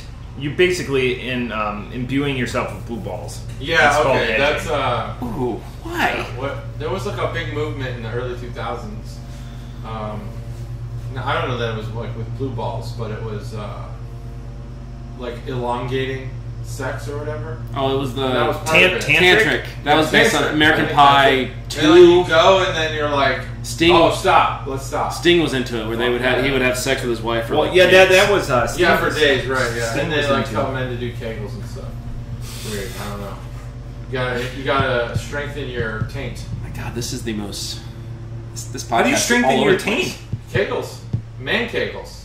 I can do cock push-ups, only one. Yeah, well, that's all you need. That's all you can do. But I'm just trying to move my body to like do do anything with my flex taint. your taint right now. Flex your taint. This is good pod material. It turns into my butthole. Yeah, it does. And you're now working your anus and your taint at the same time. Your taint muscle is going to be jacked. Oh, hey, thanks for coming to our drum, Shredded. guys. I'll see you Yeah. later. And we have reached a new low. Yeah, the name of this episode is definitely that your taint muscle is going to be jacked. Okay, Jacking your taint muscle. jacking. So what do you give this? I like this beer. Nice save, by the way. Thank you. Honey is a tough flavor to be highlighted. And honey with golden grams. Mead. Um, Mead is all typically. but what I'm saying is like the flavor of honey is hard to replicate and be prominent. There's always these other things that take over unless it's the thing. Really, if you want to taste honey, you have to just taste honey, like actual honey. And other than that, you're kind of just getting the sugar, honey sugar. I don't taste the gram. Golden grams famously is way more gram than honey. Famously. Oh, well, yeah, I mean, if you Famously said in my house. Yeah. And on Instagram, famously, Golden Graham. grams is essentially, I'm sure there's honey, but they're just graham crackers that are coated in sugar. We're probably loud enough now so we can throw the. Yeah, it's a little hot in here, Yeah. but that's alright. I'm wearing jeans like an idiot. JT's glistening. I am listening. Yeah, I was wearing jeans earlier. I had to go. Some work stuff. But I don't get the honey. I don't get the gram. So I don't get the golden. I think it's the bridge. Like I said, like I can taste the peanuts right off the bat, and then you can. It's a bridge into the cocoa nibs. There's peanuts. Peanuts, right, guys? Peanuts? You guys Peanuts. Yeah, okay. Peanuts. Peanuts. There's definitely cocoa. Yeah. nibs. But I think that golden gram is that bridge in the. I'm glad that they included it. I think that if I had to guess where the golden grams peaks, it's in the sweetness. There is a sweetness. And You that get me- peanuts on the nose, though, That right? reminds me. You said Oh, dude, I can it's smell like the eating peanuts. Yeah. meat is like the sugar that comes from this beer because it is sweet. It's a salivating, like it has a salivating. It would satiate like the umami that you get from meat, the umami. and that's the pairing that you want. So you Umami want and meat. Well, yeah. So the reason why people eat meat is for the heme, the blood or whatever, that texture, but the umami like that. And this, it would go back and forth. This would be a decadent evening. That can Oh goodness, yeah. in And a a steak. massive piece of meat. Yeah, I think that'd be delicious. that'd be good. I was thinking, what's the stuff that like Korean at a Korean restaurant or Korean? Bulgogi? In Korea, it's the Dog. peas, it's edamame. Oh, That's what I thought you were the talking peas. about. Oh, you're thinking of That's what I was like. And I was umami thinking is like of hibachi, Japanese. the Friends episode where Ross was doing Unami, yeah, where it was the state of awareness. unani. Unani. You're the Friends guy, right? Too. Yeah. Yeah, Disney Dad and Friends guy. That's the Disney Dad and Friends guy. But yeah, it's Opposite of me. unani. Unani, got it. Or is it? It's can't remember. una. It's me or me. Sorry, Stacey. Do you remember the last Super Bowl that the Tampa Bay Buccaneers were in? Besides year. The one that's Last year. previous to that. When it was Jay Gruden and he's going into 2000. Oh, it was. two. Yeah, that sounds It was the right. year after the Ravens. That sounds right. It was when he got traded from the Raiders to the Tampa Bay, and then he was going up against the Raiders in the Super Bowl against Rick Gannon. With Gannon. Gannon Cannon, baby. Yeah, it was Tony Dungy's But team. he- Was it 2002? Because Yeah. 01 was the Ravens. Mm-hmm. Yeah, I know that. That's a metaphysical. Weird. Yeah, it's either 2000. Trent Dilfer. Oh, yeah. That's my dream is to have Trent Trent Dilfer's Super Bowl ring to We melt talked it down. about this last week. Is it 2000 or 2001? But I don't know. Who did win the Super Bowl after 9/11? Because everything after 9/11 that year was like a big deal. It was 2003 Who was? when they beat the Raiders. Yeah, the Raiders. the Yeah, so Tampa I Bay. know. Yeah. Tampa or Tampa beat the Raiders in 2003, and then they beat the Kansas City Chiefs in So 2011. that Super Bowl, the reason I bring it up is I was dating a girl. And we've Did been you dating holler for at the a ref long in that time. game too? Yeah, I did. I was like, you fucking idiot. It was clearly a catch, but he I was dropped like, it 30 seconds later. Runner's and- safe, and he's like, this is football, and I was like, he's safe. Okay, get over it. And she wanted to watch Friends on the night of the Super Bowl. I was fucking pissed. And I did. But did you close the deal? Sit there and watch Friends. I don't remember. Hey, I'm calling bullshit. You know, I remember you not know. watching the Super Bowl. We're putting it on mute. Thanks for putting it on mute. It's on mute. Yeah, it's on mute. It's on mute. It's muted. Pound Town. Pound Town all day. Muted. Alright, on mute. On mute. All right. Well, that was. She wanted to watch Friends. That was just. What the fuck? What did I get myself into? But anyway. that was Well, fun. what we talked about when we were on mute. Yeah. That should be for our Patreon account. So when we start charging. Yeah. You guys not do that's Patreon? Exclusive content. Huh? You don't do Patreon? You know, we do Patreon and people who pay for it, but We don't pay for we give it anything. away for free. Oh, Are we talking about the podcast or something else? The Are you, peanuts. are you All of it. the town bicycle? You give it away for free? Everyone gets a The turn. beer's good. It's sweet. It's Oh, yeah, I haven't heard your very story sweet. yet. The first, you just be prepared for the. That's a first transition, couple kids. sips. Yeah, you gotta always stay on track. First couple sips, they're boozy. So I would just pour the first quarter of the can into a cocktail glass, put some ice in there, then the rest of it. Walk away. Don't walk away. Well, because if you pour it, it's a temperature thing. It's not just Oh, the yeah, booze yeah, rises yeah. to the top. Yeah. It's a good beer. It really is. Man, that's the first. Is it the first beer we've had peanuts as a prominent ingredient? I mean, you've had I peanut wouldn't- butter. If only I had a Oh, spreadsheet. peanut butter, yeah. You've had a ton of peanut Just butter. peanuts. Peanuts? Yeah. The whole time I was at 475, I'm gonna stay there. My My job here is done. I was gonna penalize it because I was vacillating between the two. We don't talk about our scores, but like you said, the graham cracker was a bridge, and that made sense to me. It was in there with purpose. I don't think it's not the winner. I look at that, I'm like, what would sell me that beer is the gram or the Golden Grams. Yeah, I can see that. But what hooks you in? But it's like a Dave Roberts. What is the flavor that keeps you drinking more? It's the sweetness, I think. Yeah, it's Subtle sweetness. Yeah, it's Yeah, subtle. it's there, Like but it sticks around. I really enjoy. Like you get in that Sticks peanut around. flavor at the beginning, but then at the back of the tongue when it's swallowing down, you get all the flavors that it says it's going to. I don't get any dap on my Dave Roberts. That doesn't make it bad. The Golden Grams being the Dave Roberts of that beer. The Dodgers coach? On the 08 Red Sox, the guy that helped them out. Benny the Jet. No, Dave Roberts, the coach of the Dodgers. he is Was now, a player? but Was he a player on the Red Sox when they came back from 3-0, yeah. I thought he was the guy that stole the base. Maybe he is. Anyways, bad reference potentially. But yeah, so I thought it was going to be the hero, and it just turned into be the role player that facilitated the win. Yeah, I didn't. And the come from feel the behind. Facilitation, but I still like the beer. I still think it's great. It's awesome. Oh yeah, it's an amazing beer. Obviously, Yeah, it's Dr. Hates it, They- so we're gonna what was deplete the him of score his you gave stock. it? 4. 4. Yeah, Damn, it says man, pedestrian. Yeah. That's, No, it's just That's just it's a little too boozy for me. average I mean, shit. I appreciate the booze because it's doing what it needs to be doing. It's no Bud Light in his Right. book. Yeah. I mean, we need more what? Corn or rice, whatever. Rice. It's coming out of. Rice, Rice. malt, and We barley. need more rice. No high fructose corn syrup in my beer. Mm-hmm. This one's got it for sure. All of the fructose. All of the fructose. All the peanuts Yeah, and the fructose. That'll be, and Mike said like if you guys do want to do a pod with them, they would be open for it. So they're good. These guys. Yeah, they're good guys. I just want to talk about this beer. His name is Milk Alematic. Mike and Greg. Mike, Drake, George, Ray. Drake, Steve.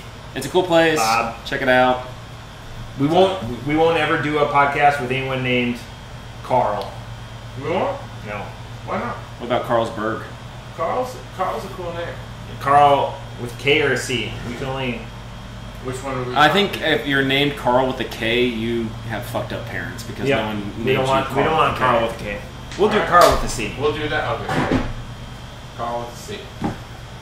Carl is the cool guy in The Simpsons.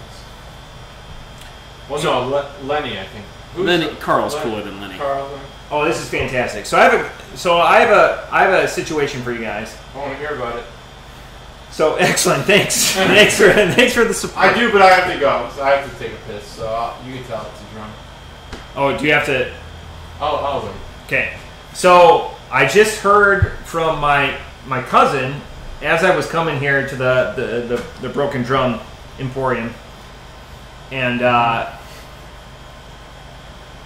she said that she was coming down to Ohio. Okay, quick story. They've only got a couple hours to spend here. They would rather go to a brewery. Weird. This is the troubling thing because you know me and you're a top 3 listener. She's got 5 kids. And they want to go to a brewery. Oh, yeah. What? And then bring... I'm in trouble. You. But you know my fridge I keep. So I can help out everyone. Mm-hmm. I don't have the Broken Drum. I wish... Because the kids could play in this palatial backyard. It's fantastic. We could just sit here. I can sit on the porch and watch them do this. Is the halfway point because they're going to North Carolina. So they're only... It's a pit stop for dinner. I'll see them there. So what should I do? Do we satiate them and go to a... Because you know me with kids. Yeah, you don't want to... One of them is my goddaughter. One of them is my wife's goddaughter. Yeah. Look, do they want food? Let's be honest. Yeah. We're going to order a mess of pizzas. Do not bring kids to a brewery that does not serve food. That's I think a good. Both breweries that they suggested because they Googled them don't do food. Oh, don't go. What were they doing? Don't go there with kids. Why don't you take the kids for the hour or two and let them go out? Holy shit! Because I haven't seen my goddaughter in years because they live in Minnesota. So and not. When I travel to Minnesota, they're in Minnesota. Got it.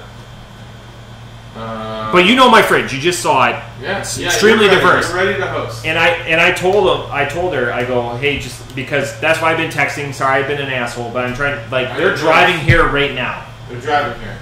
So I don't know. They're going to be at my house at. I don't know what you do in that 4:30. Would you go? 7 of them plus my 2 kids. So that's 7 kids. Ooh. 4 adults. I'm good with kids on a Friday. If they serve on a Friday. Friday afternoon around dinner time. This is a realist. That's not going to work. You're everything is sunny, everything, I know you've got a full bladder, so I don't want to take it too long. No, I'll be fine. Dude, that sounds like hell to me. Yeah. On a Friday. If it was a Thursday or a Wednesday... All right, here's what you do. Yeah, tell me. All right, well, you have 2 options here. 2. Taking notes. Definitely the Carolina Brewery is okay for kids. So that's one option if you want to go there. Yeah. The other one is to go somewhere like a restaurant that has local beer.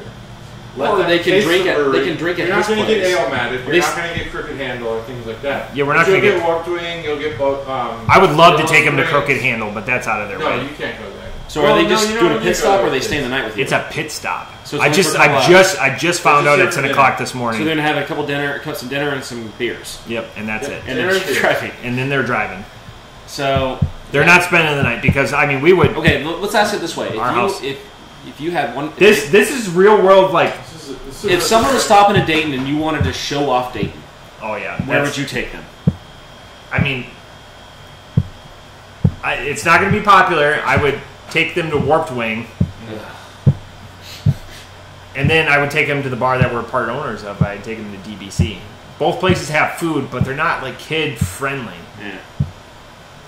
Here in Carolina's kid friendly is important because Carolina is great for everyone. And Carolina is a cool. So my goddaughter's 12, but they're younger, so they go 12 to 4 in their house, and I go 5 to 2 in my house. If I say Carolina at home, my kids are in. Yeah. No questions asked. But 12. There's a gap to the next oldest, so it goes 12, 5-year gap, and then it's great for everyone. If there's good food, they and Carolina is a so you can place. have a taste of Dayton breweries. Yeah. And it is a unique place to Dayton because cool, Carolina is fucking cool. It is a cool place. They also said if, she goes, okay, today doesn't work because I told her, hey, I'm going to go record a podcast. We've had this. And she goes, that's fine. She goes, we'll swing by on our way back. So we could plan, I want to see him. I haven't seen my goddaughter in years. Stacey hasn't seen her goddaughter in years. So it'd be nice just to see them and visit and just let the kids roam around. The newly renovated, you've seen the area. If it's they massive. have 6 to 8 hours to wait for their food, Taint's is always has the options to taste Dayton beer and kind of get like idea so of pick Dayton people. Are they trying to get to North Carolina today? I have no clue. Because she left a voicemail, I left a voicemail, and now we've been exchanging text messages, unfortunately, during the podcast. Yeah, because you're still North Carolina. You're still another 10, 12 hours to drive. My hope is that they get intoxicated and just stay at my place. Yeah, they're going to. There you go. Yeah. Because I can host the kids. There's enough places you've seen. Get there. You've seen so host them at your house. That's the point. Bring some Dayton beers in. Stop by Alematic, get another growler of that bad boy on your way home. And then just order some Dayton Pizza Company or whatever. Carolina, I don't think they have a beer under 6 anyway, so they'll get it. No, get them the 11% beer we just had. Yeah, go to Alematic. I don't know what my cousin drinks. That's the thing. Yeah, it's hard.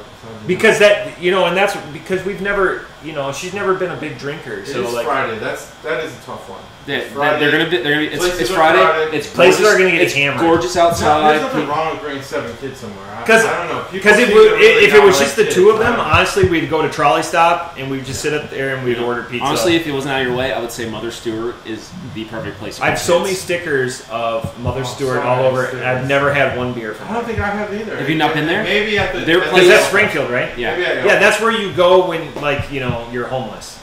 No. So first off, Mother Stewart is a badass place to go. They have a nice outdoor place. Like my kids were out there doing flips and shit on the yard while we're inside playing. Like they have a bunch of games that the kids can be off to the side.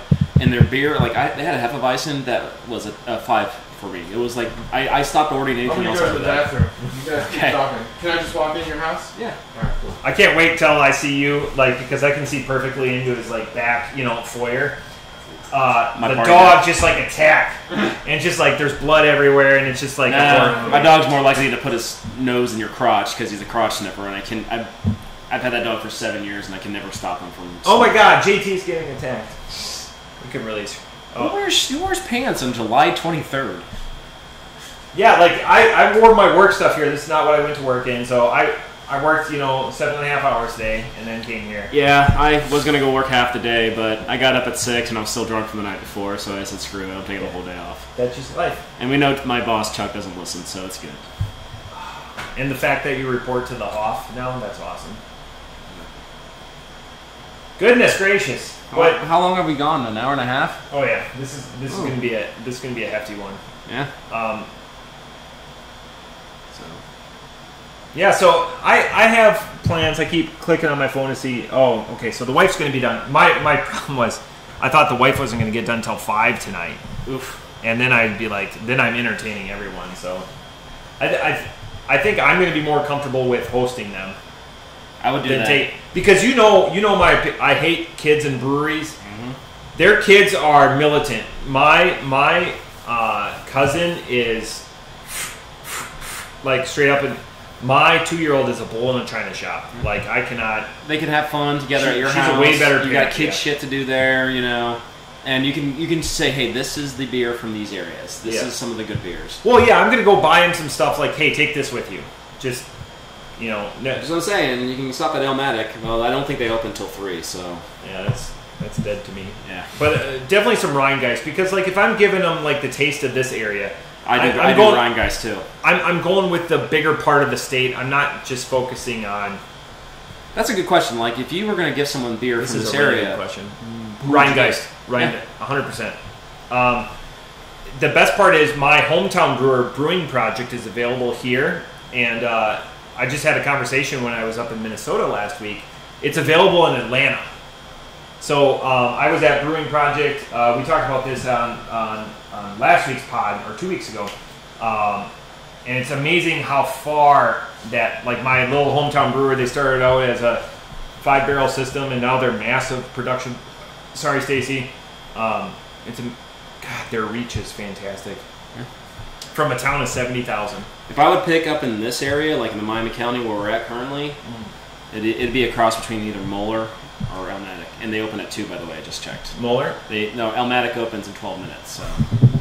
And they have a new hazy IPA that they just put out. God, all the time in the world. I got so many desirables. Like, this last week I had so many beers I was overindulgent from this time last week. I was up at my cabin and it was turned into a bottle share. It was a week that everyone you go to drink, right? Yeah, it was like 3 days and everyone everyone wanted to show their nuts. And one guy what kind of cabin trip is this? It's all dudes and we have a one-holer. But it's all guys just like showing off. So like I brought a bunch of so I brought some standards. I brought Jackie O's for an Ohio standard, but like one guy brought just like home run beers, like an $80 bottle of. Was he the guy that has a 7,000 on his? Yeah, which is funny because I roasted Seth on previous podcasts as just plain hit list on my Tavor and didn't bring anything, and then this year he brought all the good shit. Yeah, $80 beer, $40 beer, just dumb. Yeah, crazy. So I asked the question, if you would, what area brewery in the Dayton area, and including Miami County because it is part of the Dayton area, if you had to give one beer or one brewery to someone from out of state and say you need to try this represents Dayton to the T, which one would you do? I think those are different questions. There's 2 questions in there. What represents Dayton, and what is a good brewery? Well, I mean, it could be. No doubt about it, Warped Wing is Dayton's brewery. It is. Okay. There's no. I cheated because I jumped to Rheingeist, but I wasn't as geographically centered. The area. Yeah, I definitely my father-in-law's here. No doubt about it. I'm taking him to Rheingeist. It's a great brewery to visit and has a good atmosphere, and the beer's good. Dayton is Warped Wing is Dayton. I know. Did you see their peach wormels are out? No. Was that the one King's Table has their orange creamsicle, and I did drink it. It was good. Was that the one that you really liked? I did like it, yeah.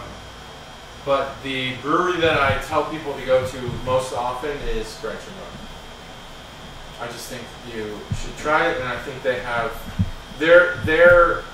and I think this is true about Nowhere in particular as well. Their style is unlike Dayton. Unlike Dayton? Transcends Dayton. I don't know, man.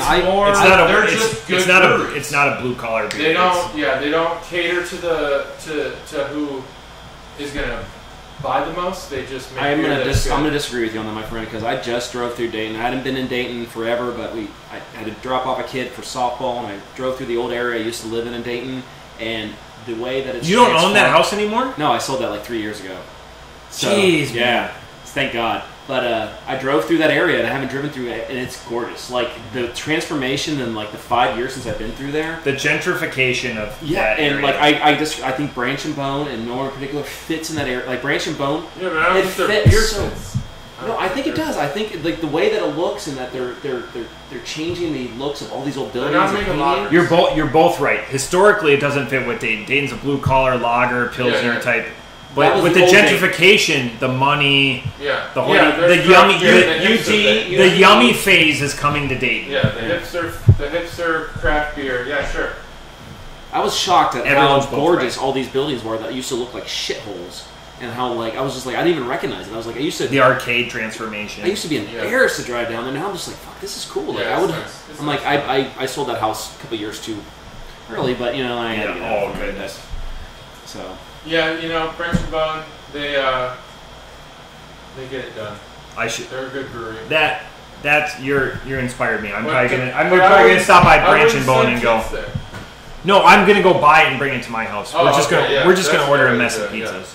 No, they have a seltzer too. Dr. said, "I will kill you if you don't. Just go home." So you missed that when you listened to it. Literally knife to throat, man. It got real in here. It did. You'll hear it when you play this. Yeah, we were appropriate. We cleaned up when you came back. Yeah, I'm sure I'll hear a lot of. Don't be fucking kids about myself. Yeah, I disagree. I think if you serve food, you're opening yourself up to hosting families. But then you're not really a brewery. You're also like a brew pub. Oh, I brought that up last week. Sounds good. One of the guys organically, I think I mentioned it Tuesday, went to this new brewery, great food. I go, stop your... Yep, that's it.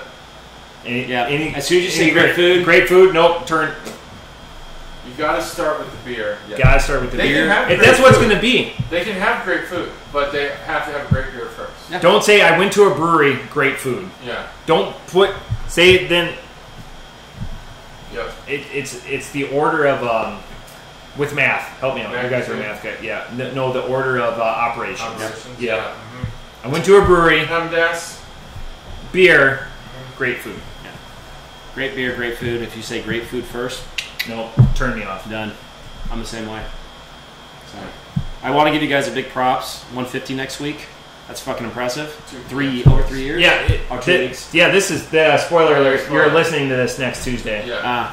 Stev better bring it since, I think I brought it this freaking episode. So I've never met Stev, but I'm calling him out because, he took over. He's a muscular dude. I'm skinny now. I've lost 50 pounds. He's very angry. He has this, but on a trailer, so he's bringing his bar. Yeah. He's bringing it. Oh shit. He's got a portable. Well, no, is he bringing the Monday bar or the Tuesday bar? Oh, that's right. Yeah, he's got a couple. We don't know which one. It's going to be. He took over my as number one, so I'm a little pissed. So I'm fighting stuff. I need to get you guys. Yeah. This sounds like a battle for future episodes. You guys are peers. Maybe we should just maybe we just do a gimmick episode and just let them do it. Have them do just whatever happens. We'll just sit in the other room. Welcome back. That's a good idea. Actually. I like it. I'm good. There you go. That one I won't forget. I don't need to write it. That'll be April 1st's episode. Wow. That's a long ways away. That's a lot. April Fool's Day, man. Come on. Oh, I know the intent. Yeah. It's good. Yeah, you guys need to get on that episode. We're coming up on a lot of milestones here. Fourth year. 150 episodes. 150 episodes. It's a big deal. This podcast means a lot to a lot of people. Probably. It's like Rogan, us. Rogan, my favorite murderer. Freakonomics. That's the weird thing. My favorite murderer, they just basically do what we did. But they do research more. They just pick their favorite murderer and do 2 every episode and discuss it. And like they're just, the whole first segment is all just them. Yeah, but we have more. Everybody chose husbands, though. We don't talk about our wives. We have way more beer than they have murderers. They would have to run out. You'd think. But a lot of people have been homicided. I've never heard of that. A lot of people have been homicided. There's the name of the episode right there. Homicide. You've been homicide. Homicided. Homicided. I think the 11% alcohol is hitting us right now. It's a good show. I like my favorite murder. They're great. They're engaging. There's something about the way they converse that it pulls you in. They're everything that we're not. No, we're good. They have boobs though, JT. That's true. You can hear in that way, they're everything we're not. Exactly. In the boob category, we don't have them. They win. I could work on it, but it'd take a lot of food. I've gotten pretty fat before, and I never grew like man boobs. Neither did I. I was just a gut and side fats and stuff, but the double chin kind of thing. That was me. But I hit it with the beard. I had the double chin. I can't grow facial hair, so fuck you guys. Facial hair. Yeah, I was kind of shocked. I forgot that you shaved your beard when you walked in, and you kind of scared me a little bit. I was like, I like it now. Yeah. And I've been on record of saying this since we started this friendship. I like you clean shaven or like this. Thanks. I prefer bearded. I'm in the minority. Myself, and I don't really like the way I looked back then, so I like the clean. Your beard was the golden grams of the beard. It was the bridge. Yeah. Well, I don't. He'd love to put his peanuts all over your beard. Peanuts. And my cocoa nibs. Cocoa nips. Cocoa nips. That's it. I think that once we start bringing up old cocoa nips. Yeah. Cocoa nips. That's the end of the episode. TT, bring us home. Thank you for being here. Check us out next week for more My Favorite Murderer episodes. I'm Jillian something or other, and this is the other lady. Teresa or something. Jillian's the one I knew. Jillian's the one everyone knows. It's a weird name. It's like Jello at the end. And props to Dr. Elm. Props to Dr. Elm. Thanks for having us. If you see the signs on, come on in. Come on in. There needs to be a slogan like, signs up. Dicks Guns up. up, guns up. The slogan is the Signs broken drum, up, it can't dicks be up. beat. Signs up, thumbs up. All you know is it's north of Dayton, so come find it. Drinks on Dr. Elm. Turn left on Main Street, up. Dude.